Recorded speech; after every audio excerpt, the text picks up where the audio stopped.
Hello friends, welcome back. मैंने अपने previous video में स्लैब रेट और सरचार्ज के बारे में डिस्कस किया था और इस वीडियो में मैं फ्लैट रेट के बारे में डिस्कस करने जा रहा हूँ। जैसा कि मैंने आपको बताया था, टैक्स रेट दो तरीके के होते हैं। एक स्लैब रेट जो कुछ एसएससीज़ पे लगता है और एक होता है फ्लैट रेट। ठीक है, तो फ्लैट रेट कौन से एसएससीज़ पे लगेगा? वो है कंपनी।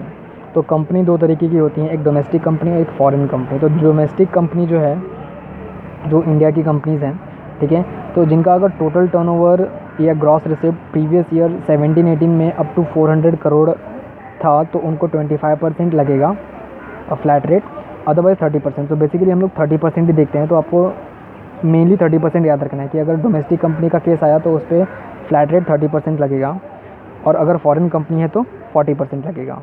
ठीक है, तो हम लोगों ने कंपनीज़ के लिए फ्लैट रेट कितना लगेगा वो हमने डिस्कस कर लिया है।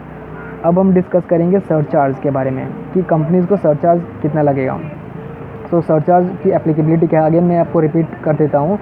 सरचार्ज का मतलब होता है टैक्स के ऊपर टैक्स लगना। ठीक है, तो टैक्स का अमाउंट कैलकुलेट करने के बाद वो टैक्स के ऊपर हम लोग जो टैक्स लगाते हैं वो सरचार्ज होता है। तो सरचार्ज की एप्लीकेबिलिटी क्या है कंपनी के लिए? तो अगर उनका NTI 1 करोड़ के ऊपर चला गया बट अप टू 10 करोड़ रहा, तो डोमेस्टिक कंपनी को 7% देना होगा सरचार्ज और फॉरेन कंपनी को 2%। अगर 10 करोड़ के ऊपर चला गया उनका NTI, तो डोमेस्टिक कंपनी को 12% और फॉरेन कंपनी को 5%। अब कंपनी की बात कर लिया हमने, कंपनी के ऊपर फ्लैट रेट कितना लगेगा टैक्स का, प्लस उनको सरचार्ज कितना लगेगा वो हमने पता कर लिया। अब हम देखते हैं कि पार्टनरशिप फॉर्म, LLP और लोकल अथॉरिटी को कितना देना होगा टैक्स।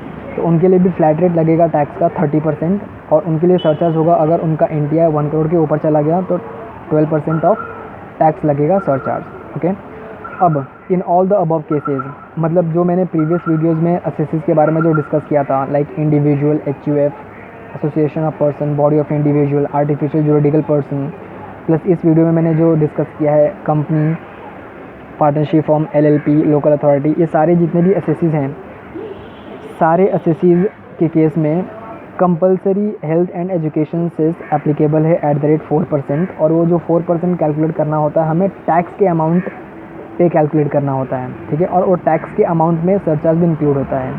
अब इसको एक्सप्लेन करने के लिए मैंने एक एग्जांपल लिया है। मान लीजिए कोई भी एसएससी जिसका NTI कुछ भी अमाउंट हो, ठीक है, उस NTI पे सबसे पहले हम लोग या तो स्लैब रेट होगा या तो फ्लैट रेट होगा, वो हमने कैलकुलेट कर लिया। उसके बाद वो कैलकुलेट करने के बाद हमें देखना होता है कि सरचार्ज एप्लीकेबल है या नहीं। सरचार्ज की एप्लीकेबिलिटी देखने के लिए हमें NTI का अमाउंट देखना पड़ेगा।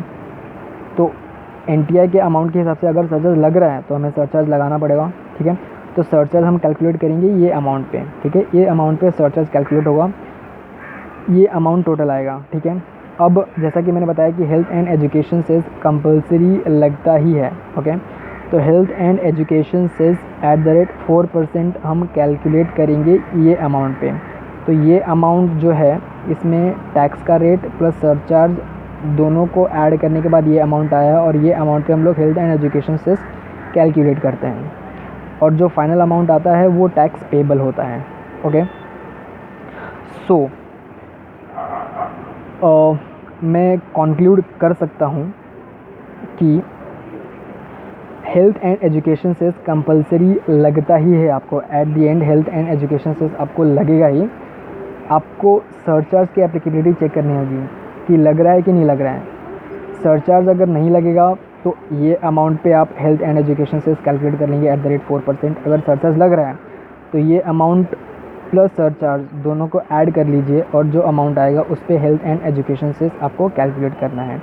ओके, सो इस वीडियो में फ़िलहाल इतना ही, और नेक्स्ट जो लेक्चर्स होंगे उस पर और टैक्स के कॉन्सेप्ट में डिस्कस करूँगा।